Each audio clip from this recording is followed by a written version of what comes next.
মহান আল্লাহ পাক রব্বুল আলামিন আমাদের নবী হযরত মুহাম্মদ রাসূলুল্লাহ সাল্লাল্লাহু আলাইহি ওয়াসাল্লামকে লক্ষ্য করে বলেন, এ আমার প্রিয় হাবিব মুহাম্মদ রাসূলুল্লাহ সাল্লাল্লাহু আলাইহি ওয়াসাল্লাম, আলাম তারা, আপনি কি লক্ষ্য করেননি, আপনি কি দেখেননি যারা আপনার প্রতি যে কিতাব আমি অবতীর্ণ করেছি, আপনার প্রতি যে কোরআন আমি নাজিল করেছি এবং আপনার পূর্বে যে সমস্ত কিতাব আমি নাজিল করেছি, তারা দাবি করে, তারা বলে আমরা আপনার কোরআনের উপর এবং ওই সমস্ত কিতাবের উপর আমরা ঈমান এনেছি, বিশ্বাস স্থাপন করেছি।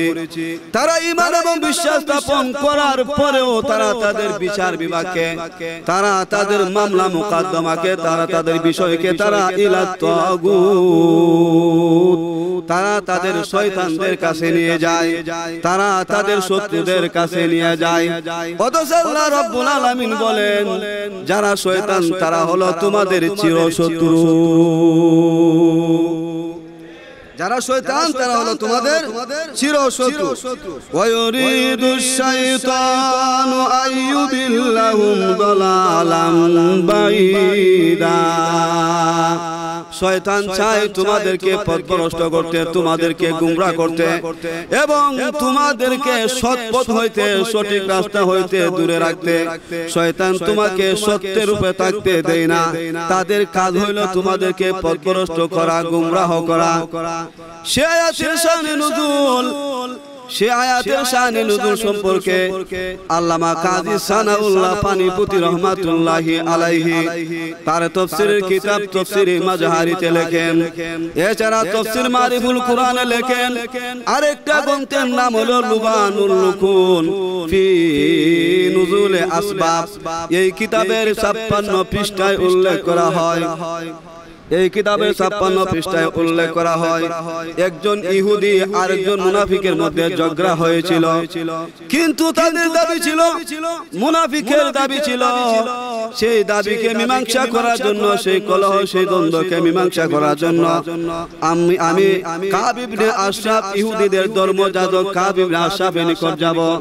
কিন্তু ইহুদির দাবি ছিল সেই বিষয়টা মীমাংসা করার জন্য আমরা মুহাম্মদুর রাসূলুল্লাহ সাল্লাল্লাহু আলাইহি ওয়াসাল্লামের কাছে যাব। এর কারণ কি? যদিও সে ইহুদি, সে বিশ্বাস ছিল, সে জানতো আমাদের প্যারা নবী মুহাম্মদুর রাসূলুল্লাহ সাল্লাল্লাহু আলাইহি ওয়াসাল্লাম সঠিক বিচার করবে, ন্যায় বিচার করবে, তিনি কোনোদিন অন্যায়ভাবে বিচার করবে না, তিনি সঠিক বিচার করবেন। সেই জন্য ইহুদি রায় দিয়েছিল আমরা মুহাম্মদুর রাসূলুল্লাহ সাল্লাল্লাহু আলাইহি ওয়াসাল্লামের দরবারে যাব। আর ওই মুনাফিক মুসলমান, সে মুসলমান দাবি করত, কিন্তু সে বলেছিল আমরা মীমাংসা করার জন্য সেই বিষয়টা আমরা কাব ইবনে আশরাফের কাছে যাব। কারণ কাব ইবনে আশরাফ ছিল ইহুদিদের ধর্মযাজক, ইহুদিদের নেতা। কারণ সেই মুনাফিক সেই কথাটা জানতো, ইহুদিরা বিচার বিভাগ করে, তাদের বৈশিষ্ট্য ছিল এরা ঘুষ গ্রহণ করে বিচারের রায় দিয়ে থাকে। এদেরকে ঘুষ দিলে, অর্থ টাকা পয়সা দিলে এরা নিজেদের অনুকূলে চলে আসে। কাজে তাদেরকে অর্থ টাকা ঘুষ দিয়ে নিজের পক্ষে রায় আনা সহজ হয়। সেই জন্য মুসলমান হওয়া সত্ত্বেও মুনাফিক কাব ইবনে আশরাফের নিকট যাওয়ার প্রস্তাব দিল। উভয়জনের মধ্যে কথা কাটাকাটি শুরু হয়ে দিল। তখন হযরত আবু বকর সিদ্দিক রাদিয়াল্লাহু তাআলা আনহু নিকট উভয়জন আল্লামা ইমাম ফখরুদ্দিন রাজি রহমাতুল্লাহি আলাইহি লেখেন, অবশেষে সর্বশেষে তারা উভয়জন একমত হয়ে তারা সর্বপ্রথম জুহাইনা গোত্রের একজন গণকে নিচে গেল, কাহিনীর নিকট গেল। সেই কাহিনীর নাম ছিল কালবি বাশার। এই কাহিনীর নাম কি ছিল? কালবি বাশার। সে দরবারে জন উপস্থিত হলো। সে বলল, তোমরা মুহাম্মদুর রাসূলুল্লাহ সাল্লাল্লাহু আলাইহি ওয়াসাল্লামের নিকটে যাও। এই কথা ইমাম ফখরুদ্দিন রাজি রহমাতুল্লাহি আলাইহি তাফসীরের কিতাবের মধ্যে লিখেছেন। তারা সর্বপ্রথম হযরত আবু বকর সিদ্দিক রাদিয়াল্লাহু তাআলা আনহু নিকট গিয়েছিল।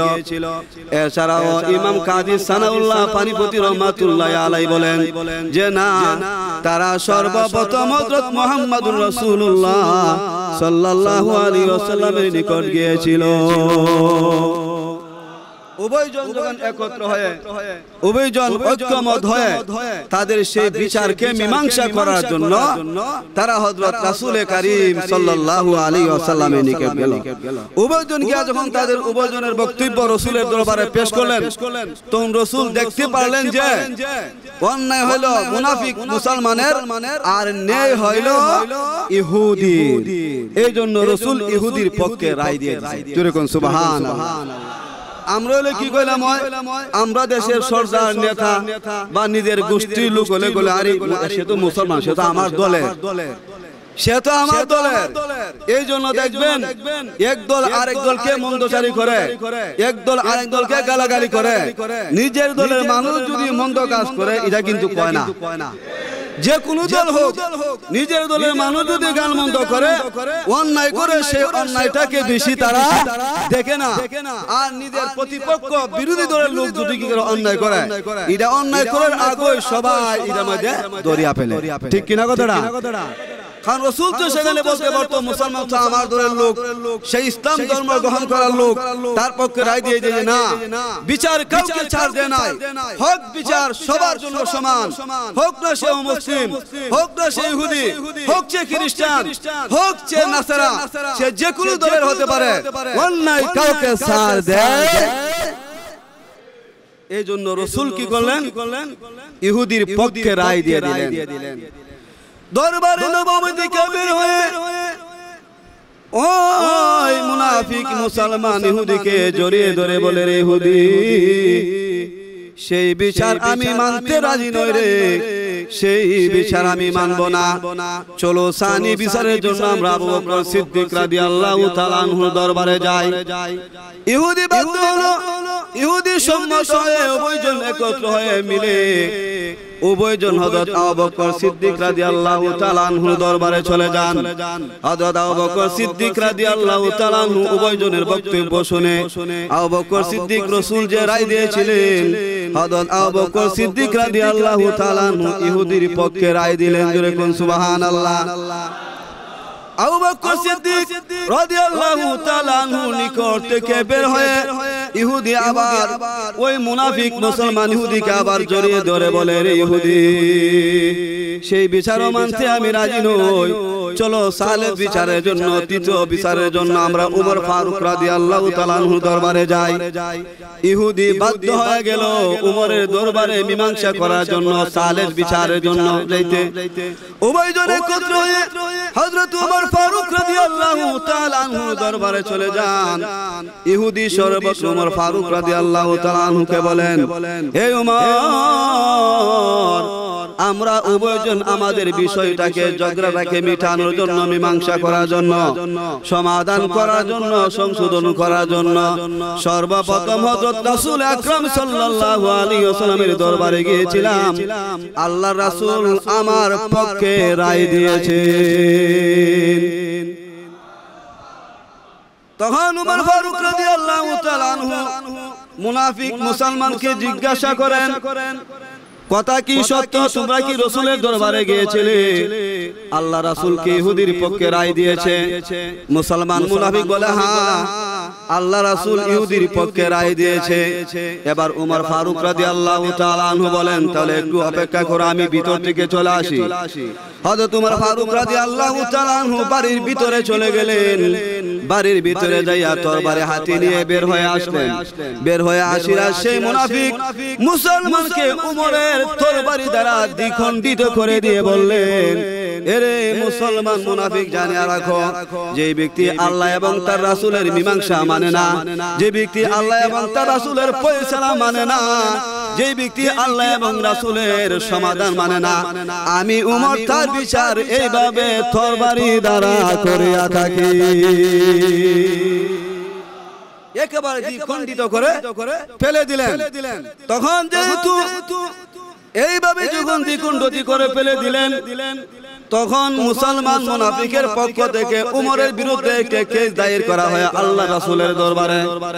আল্লাহ রাসূল সাল্লাল্লাহু আলাইহি ওয়াসাল্লাম উমরকে ডাকাইলেন, হে উমর, তুমি কোনো কারণ ছাড়া, তুমি কোনো দলিল ছাড়া, তুমি কোনো কারণ ছাড়া কেন একজন মুসলমানকে হত্যা করেছো?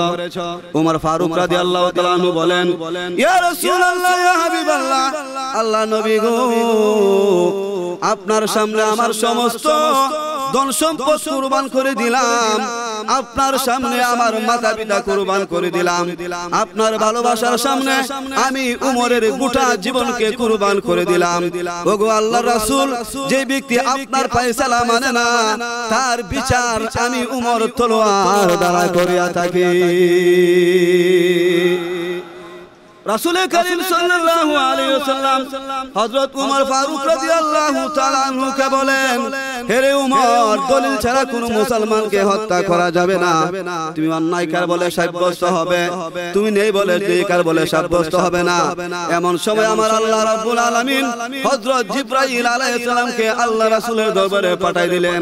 আল্লাহ বলেন, রে জিবরাইল, এই মুহূর্তে যাইয়া আমার হাবিব, আমার বন্ধু মুহাম্মদুর রাসূলুল্লাহ সাল্লাল্লাহু আলাইহি ওয়াসাল্লামের কাছে জানায়া দাও, উমর যেই বিচার করেছে, নেই বিচার করেছে, উমর যেই বিচার করেছে হক বিচার করেছে, উমর যেই বিচার করেছে সঠিক বিচার করেছে, আজকে থেকে উমরকে আমি ফারুক আজম উপাধি দিয়া দিলাম। ফারুক আজম কারোর তো কি হলো? ফারুক আজম আল ফারকু বাইনাল হাক্কি ওয়াল বাতিলি। উমর রাদিয়াল্লাহু তাআলা এমন একজন ব্যক্তি ছিলেন যিনি হক এবং বাতিলের মধ্যে পার্থক্য করে দিতেন, হক এবং বাতিলের মধ্যে সমাধান করে দিতেন, ফরক সৃষ্টি করে দিতেন।